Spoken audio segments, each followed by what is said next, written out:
আমি আসবো কেন এখানে? আমি এখানে আসবো কেন? এখানে তারে এনে মাহফিল করাতে হবে কেন? তা তুই ভালো পারিস, তুই আয়, আমি ছাড়িয়ে যে নিচে নামতেছি। কি করেন আপনারা? যদি তোর ভালো লাগে না আমারে, বুঝলাম, তা তুই আইসে ওয়াজ কর, আমি নামে চলে যাই। তারে দিলে ওয়াজ হবে না, এ করবো তা করবো, ইডা সিডা। 16 বছর যারা ছিল তাইকে চাকরি তোরা যদি নিয়ে থাকিস, তা ওকে তাড়ায় আমাকে লাভটা হলো কি? হ্যাঁ, ওকে তাড়ায় আমাকে লাভটা হলো কি? তাই যদি হয় তাহলে এমনি তো লোকে বলতেছে যে একে চাই ওরা ভালো ছিল, এ কারে দোষ তো আমাদের দোষ, আমাদের কারণে এখন ওদের ভালো বলতেছে। বাস্তব কিনা জোরে কর? হ্যাঁ, আলেম ওলামারা ওয়াজ করবে, ওকে গায়ে বাইতে যাবে। তার কারণ আলেম ওলামারা এদেশে কারোর সঙ্গে চাঁদাবাজি করেনি, করছে? কেউ বলতে পারবেন একটা টাকা নিছে কোন হুজুর এই 5 তারিখের পরের থেকে এই পর্যন্ত? বলতে পারবেন? কারোর ঘর ভাঙছে, কারোর ঘর দখল করছে, কারোর দোকান ভাঙছে, কারোর মিল লুট করছে? কিচ্ছু করে নাই। একমাত্র আল্লাহর দিকে তাকায় সবরে জামিল এখতিয়ার করছে বিদায় হকের পক্ষে থাকার কারণেই এই মুনাফিকগুলা, আব্দুল জব্বার আজমি সাহেবের ছেলে মুনাফিকের বর্ণনা দিছে, ও তো সময় পায়নি, সময় ভালি খিটা খিটা মুনাফিক, তাই এখানে ধরা খায় যাইতেন সকলে। এই আকাঙ্ক্ষা আমরা করি না, এর বিপক্ষে কথা বলি বিধায় আমাদেরকে ওয়াজ আনা যাবে না। কেন? ও ডাক্তার এত ওষুধ থাকতে ইনজেকশন দিল কেন? কি ডাক্তার এত ওষুধ থাকতে ইনজেকশন দিল কি? তার মানে কি ও ব্যথা হয়েছে? কিন্তু ডাক্তারের চাই রোগী যদি বড় হয়, তা তুমি অনেক গেছো কেন? আকাম কুকাম করবা তোমরা, আর আমরা কিছু বললে আমাদের বিপক্ষে তোমরা খাড়া হবা। ওই দিন গুজার গিয়া, ওই দিন আর নাই, ছিল না 16 বছর, 16 বছর ছিল না। হক কথা বলে আইছি, এখনো বলবো, আসমানের নিচে জমিনে বসবাস যতদিন আল্লাহ করাবে, হকের পক্ষে থেকে হক কথাই বলে যাব। সে আমার বাবা হোক, আমার উস্তাদ হোক, আমার শায়েখ হোক, বিপক্ষে গেলে আমার কোনো কিছু আসে যায় না। কারে কি মনে আরো ওয়াজ করতে দেয়া যাবে না? মেজবা হুজুর রে ব্যবহার তুমি করো, আমি তোমার সহযোগিতা করবো। আসো, তুমি ওঠে স্টেজে, আমি তোমাকে সহযোগিতা করবো, তোমারে বাতাস দেবো, ফ্যান দে না, আমার হাত ফাঁকা দিয়ে দেবো। আসো, আমি সহযোগিতা তোমাকে করবো। তুমি কেন আমার বিপক্ষে খাড়া হও? আমি তোমার শত্রু হলাম কেন? আমি কোরআন হাদিসের আলোচনা করব, আমি আল্লাহ রসুলের দিনের কিছু আলোচনা করে মহিলা পুরুষ সকলকে শোনাবো। তোমার গায়ে জ্বালা ধরেছে কেন? ব্যাপারটা কি? কি হয়েছে তোমার? তুমি যেটা মনে করতেছো ওইটা না, সবকিছুর কলকাঠি আমার আল্লাহর হাতে। তুমি নাড়াচাড়া করে কোনোদিন মাথায় যেতে পারবে না, মাথায় যাওয়ার সুযোগও তোমার নাই। সবকিছুর কলকাঠি কার কাছে? আল্লাহর কাছে। তুমি মাতবাড়ি মাইরে উজুর ঠিয়ায় রাখবা, ওয়াজ করতে দিবা না।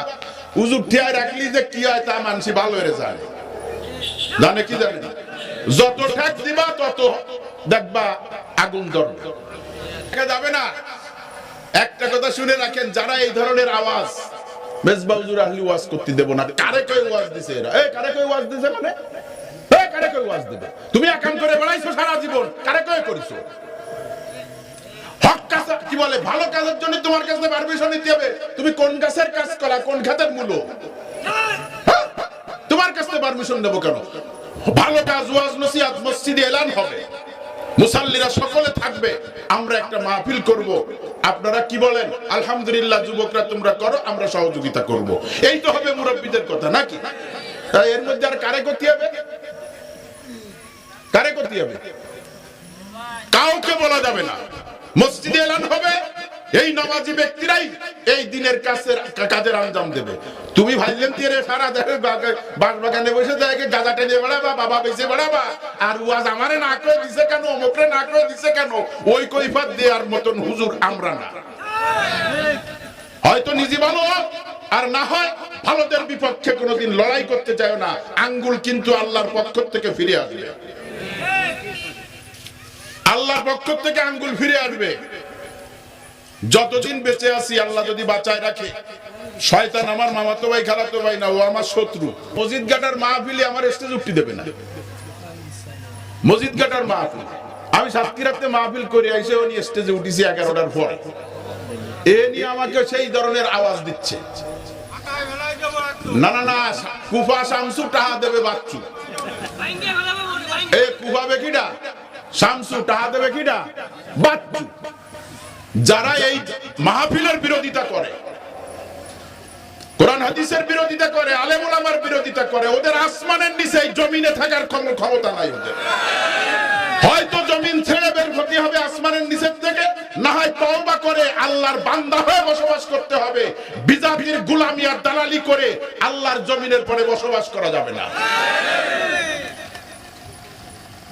ওয়াজ বন্ধের দিতে হবে। ওরে দোয়ান কারে কই ওয়াজ দিল, তোর বাপের মাথা খেয়ে নিছে না, তো 14 গোষ্ঠীর জন্য দুয়ার মাহফিল দিছে, তুই লক্ষ্য করেছিস?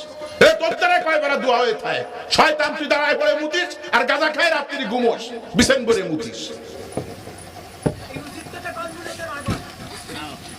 বেদার হলেন নাই কেউ বিরোধিতা করতেছে, ওদেরকে জানো আল্লাহ সহি বুঝদার। যদি বুঝ না থাকে আল্লাহর কুদরতি হাতে ছেড়ে দিলাম, বিচার আল্লাহর হাতে। আর আল্লাহ বিচার করেও দিছে, আল্লাহ বিচার করেনি। কেউ যেন মনে করে না যে আল্লাহ আমার মনে হাতে ভাবে না, তুমি অত বড় কেউ ভারোনি। তোমার মতন মস্তান আল্লাহ তাআলা সুবে কাদা খায় তার ঘরে মারিছে।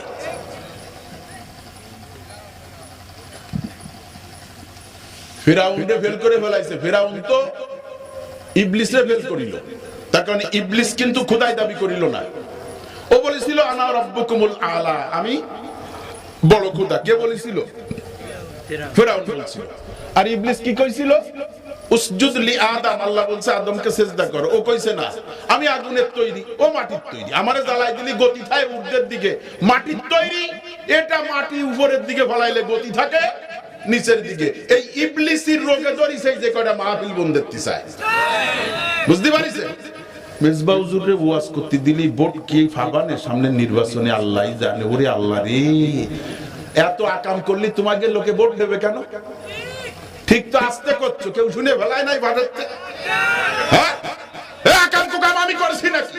আমি কি গাঁজা বাবা খাই? আমি কি কারোর ঘর দখল করি? আমি কি চাঁদাবাজি করি? আমি আল্লাহর দিকে মানুষকে ডাকি, আমি মসজিদের দিকে ডাকি, আমি কোরআনের দিকে ডাকি। এই জন্য তো একটাই কথা বলে থাকি, চোরে চায় না যে থানায় কোনো ভালো দারোগা আসুক। চোরে কি চায় না? তোমার গায়ে আগুন ধরে কেন আমি বুঝি না।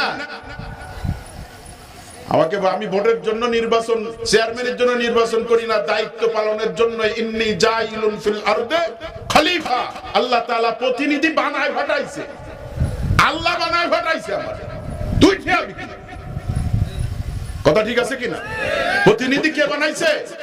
ইন্নী জাইলুন ফিল আরদে খলিফা, এই জমিনে আল্লাহ আমাকে প্রতিনিধি করে পাঠাইছে, সকল মানুষ প্রতিনিধি। তুই ঠিক